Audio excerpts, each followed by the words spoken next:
everyone, welcome to this watercolor tutorial. My name is Kenzie and today we're going to be painting this fireworks scene with some mountains in the backdrop. We're going to be using a lot of masking fluid, so if you don't have that handy, if you have a white crayon or some acrylic paint in the end, you can definitely use that. But let's jump into the painting and get started. So this right here is my Winsor Newton watercolor paints that I have taken from the tube and put it inside this palette that I got off of Amazon. I have a tapping cloth right here. It's always good to have one. That way you don't have excess water on your page. I also have my two water cups right here. One I use for cool paints and one I use for my warmer paint colors. I also have right here my dryer. I like to use this to speed up the process between layers.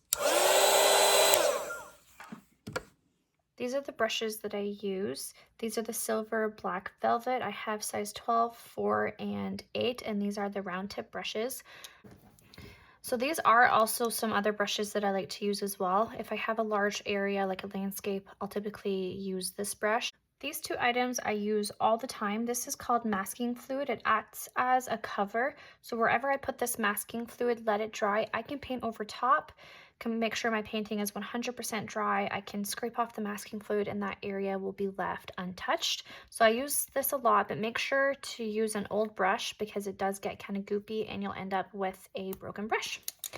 I also like to use bleed proof white. This is a very highly pigmented white, which will sit on top of any type of color. These three palettes I do use often. They are the Prima Marketing palette. Today I'm going to be using the Shimmering Lights. I'm using this painting as an example. I always like to have painter's tape on hand. I like to paint down my paintings. It's easier to one, film, and to also just keep everything from moving around and it getting a little messy. It also helps to protect your desk, which you'll see mine is very worn. So it definitely does help with that.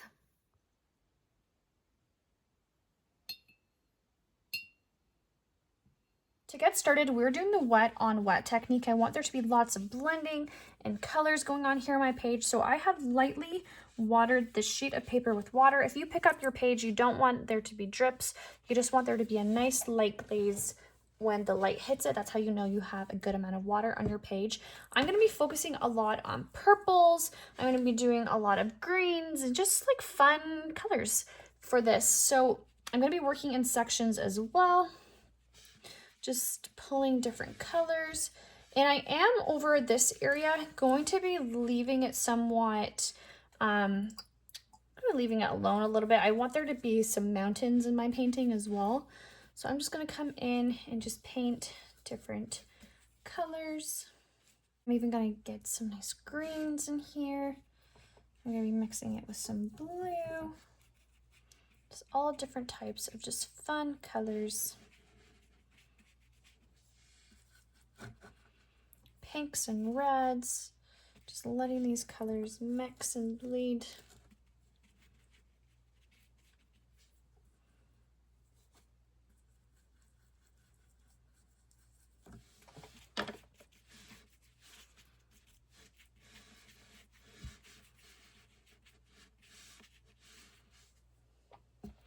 And now the closer I get to the bottom, I am going to start to do some mountain shapes with some indigo and a bit of purple here.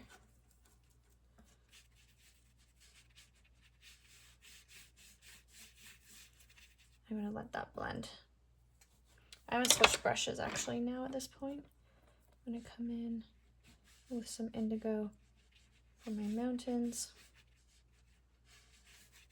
and just apply that color. I might come in and change it the further along we get. I'm going to let more colors spread, more pigmented colors here. My green be a little bit more vibrant. I'm going to grab a little bit more yellow.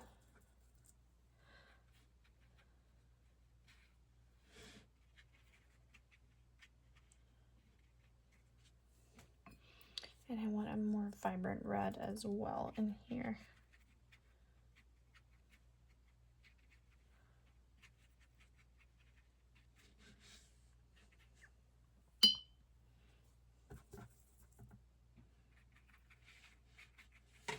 So once you're happy with these colors, just let it do its thing and just blend and bleed into each other. If you're finding that it's getting a little bit of like this is blending a little bit too much, you can just come in with a damp brush and kind of redirect if it's just spreading to places where you don't want it to spread. So I'm just going to give this a couple minutes, just let my watercolor sheet just do its thing. And then I'm going to come in and do the next steps. Okay, so now that some time has passed, my painting is dry. I'm going to come in with what we call masking fluid. And before I do that, I want to just make a zone in my painting. That way it kind of keeps me on track. Oh my gosh, there we go. So I'm going to come and have, I think, 3 main fireworks zones here. So I'm just going to circle a little bit right in here where I want my fireworks to be. I'm going to come and I'm going to do a big one right here. It's going to be my main focal point one. And then I'll just do a little one right in here.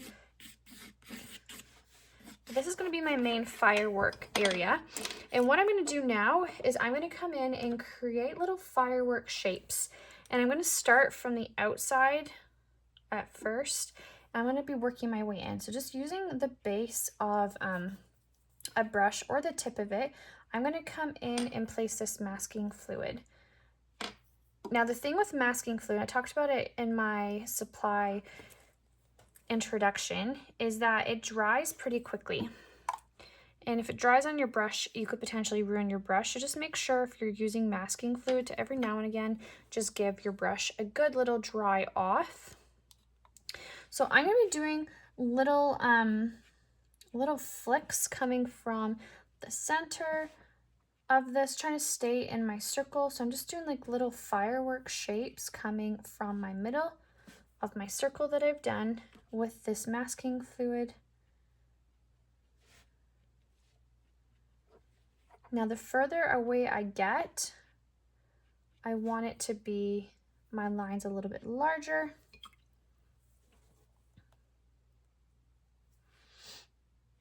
So wherever I put this masking fluid, when it dries and I'm able to paint over it, that's where all these colors that I've already painted down is going to be left untouched. So it's going to leave a really cool effect actually.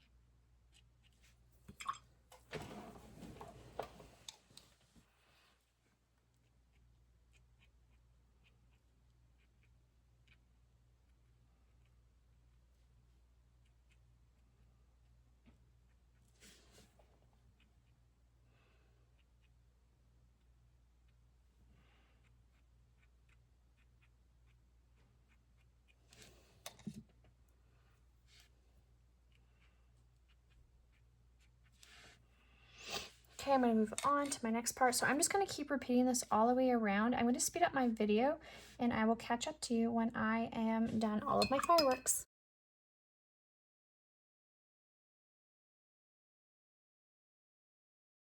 So coming from my mountain, I am going to just do like little lines coming from it as if, you know, there's like a blast off zone over here where the fireworks are. Honestly, I think I might just have some fun with this and just have some fireworks kind of coming off of my page. I think that would be kind of cool. So maybe I'll just do some flicks over here.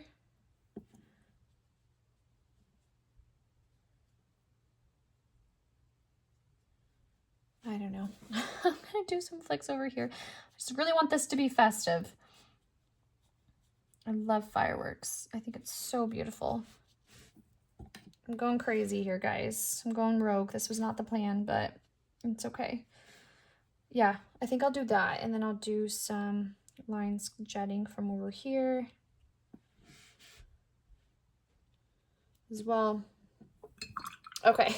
I'm gonna clean off my brush. I've made a mess and my fingers are sticking together, but that's okay. All right, so what I'm gonna do now is I'm gonna work on my mountain zone. So I want there to be a fun effect of like there's mountains in the distance, which is why I've gone ahead and I have painted this part. And you can see that it kind of blends in a little bit with my background. And again, it's supposed to look as though it's further away in the distance. So now what I wanna do is I want to paint a similar purple. I also just don't want to go too dark. I don't want to go too, yeah, too dark and all the things, because I feel like it will just stand out a little bit too much. So I'm watering down some purple. So I'm putting a ton of purple, a ton of water in my purple on my palette here. And I'm going to kind of follow along, and I'm going to create, I guess, some more mountain shapes as I go.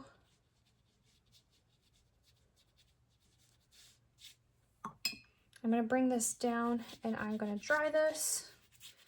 And I'm just going to start building up some fun layers here as I go.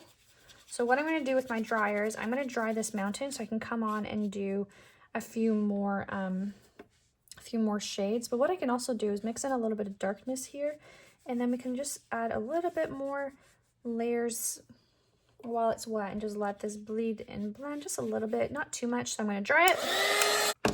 Okay, so now with my third mountain, I'll come on again with that purple. I am going to mix a little bit more indigo into it, and I'm going to start over here so it kind of looks as though this is the main mountain, and I'm just going to again create a little bit more mountain shapes, and I'm letting these mountains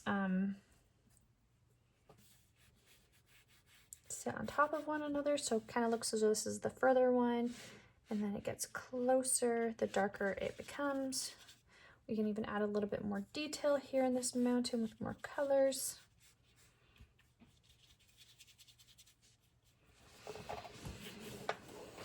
And I'm gonna dry this one. Now, if you're wondering why I'm drying each individual mountaintop, it's because just like what we did over here with our sky, if we just put all of the colors down, everything will bleed and blend into each other. That's the whole point of the wet on wet. But because I'm letting each individual mountain dry, I'm able to do the wet on dry technique, which is just creating details and depth within your painting. If I was to come in here with all of my mountains, different shades and water consistency, everything would just bleed and blend, and I would just not have multiple mountain layers. So it's very important when you're doing this step that you just take the time to either let it dry, grab a hair dryer. You can even grab one of these on Amazon. They're super affordable, and dry it that way. So I think just for fun, I'm just going to come in and just add one more mountain just towards the edge here. I don't know why. Just have fun with it. Again, I've kind of gone rogue on this painting. I had an idea of what I wanted in my head, and it's just, that's okay. Not what I thought it was going to be, because I have changed my mind, but I actually love the direction that I've taken this. Okay, I'm actually going to scoop up. So I just have a damp brush, and I'm going to scoop up a little bit of that darkness there. And I'm going to dry it because I am renowned for just smudging my painting, and I want to smudge it. So I'm going to dry it. Okay, so my masking fluid is dry. I'm going to start mixing up my darker color here in my palette. That way we're just ready to go. I'm mixing up some indigo. I'm mixing up some darker purples as well. I'm just going to bring over here some purples into my red that I already had in my palette with, again, some more indigo. I'm going to be mixing up more blue. I'm going to mix actually into my green. I actually love this color. Maybe add a little bit more sap green to my color. You know what I do have that I kind of want to use because it has really pretty shades? I'm going to grab my Prima Marketing Currants. It has such pretty colors. I'm going to use this palette a little bit because I love their colors. Oh no! Oh, I splattered some of my colors. I'm just going to pick this one up really quick. Okay, so I'm going to try to not go over top of my mountains area. I'm going to try to keep this as light as possible. So I'm just coming in with a fresh layer of some water. Again, avoiding touching my mountain that I have over here. We worked so hard on that. Okay, once you have that water down, again, you can just come in and start painting over top to get that second layer. I'm going to switch my brushes. I find that I can pick up a lot more pigment. I'm going to add different layers of greens here. I'm going to add different blues.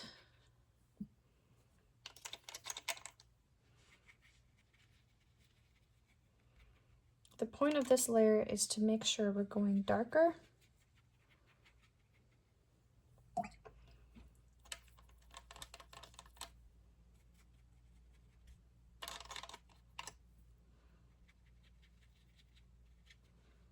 I'll add some blues over here.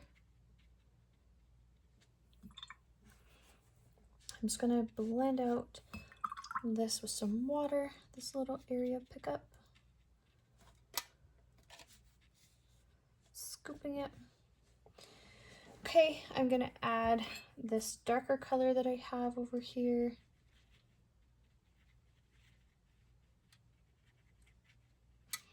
Add a little bit more reds.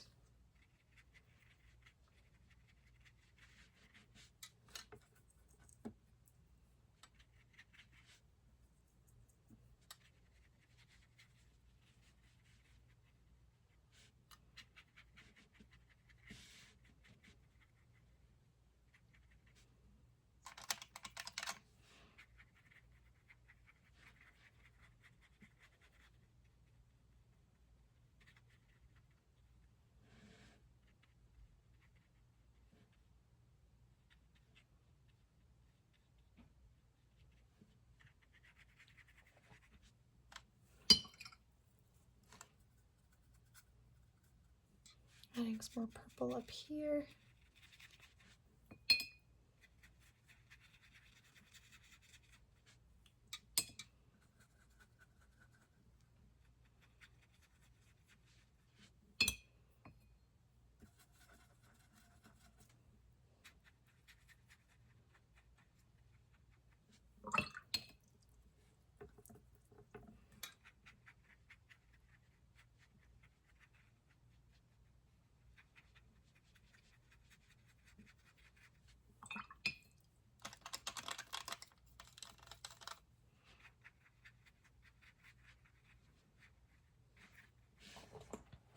Okay, so I do want to soften this line that I have right here with my mountain. So I'm just grabbing some water and I'm just touching this line to kind of scoop it up, tapping my napkin that I have right next to me, just to make this line not so apparent.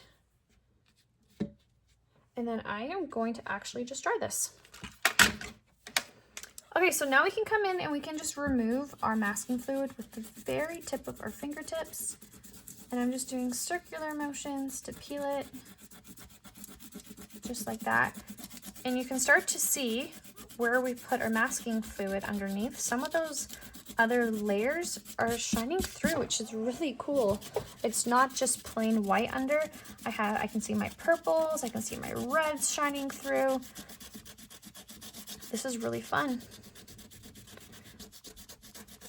So I'm going to speed up my video and finish taking off my masking fluid. Here we go. You can leave it like this if you like how your painting looks. You don't have to do these next steps. It's completely optional. I just kind of want to be a little extra. So I'm going to come in here with my bleed proof white and I want to just create just some other fine lines coming from my center of my firework here. I feel like this will just really make it pop. So again, I'm coming in. I'm actually going to go inwards here. So I'm starting out going in towards my center in some spots.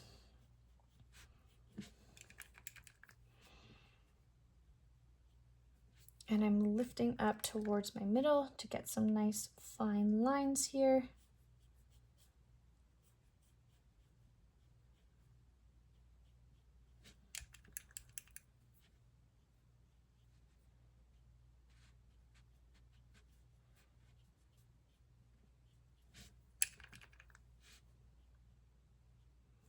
And then towards my middle, we want to go small.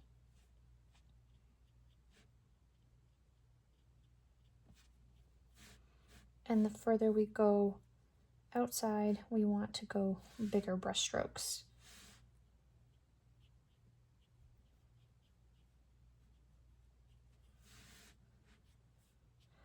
And this is definitely making my fireworks seem more full, more majestic, and just so fun. I'm going to come in and just blot some spots right here where these little lines are.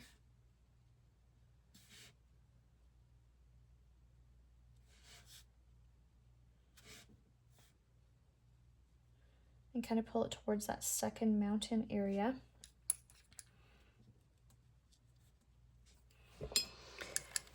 So I am going to speed up my video again, but I'm going to do the same technique all the way around with all of these little fireworks that I have. You guys, I am so happy with how this is turning out. Okay, so the next thing that I am going to do is, just because I'm in the gold mood this year, I don't know what it is, but this season I am all about the gold.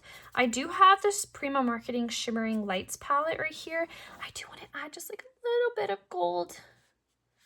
Just, again, another element just to make this pop and feel festive and warm and just very New Year's. I feel like it just wouldn't be New Year's without some gold, am I right?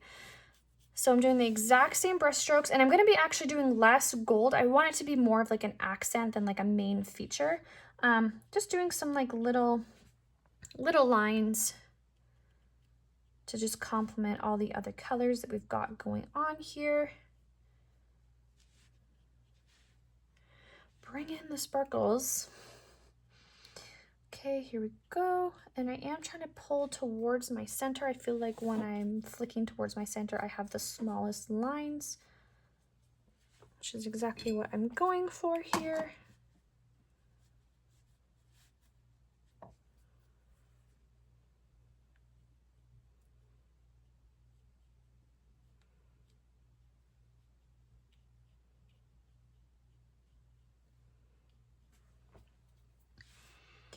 Now this is about to be 2026 when I post this. And my goal of 2026 is to do a painting every single month that kind of scares me, kind of worries me. And to be honest, this painting was it. I was a little nervous about how my fireworks were going to turn out, but I am so glad that I pushed myself, and it's a great start to the end of the year where I want to do that every month. I'm going to push myself to just paint a picture where I'm going to learn, I'm going to grow. I hope that you have enjoyed this video with me. I have certainly enjoyed painting along with you. Check out my other videos, paint along with me again, and happy painting.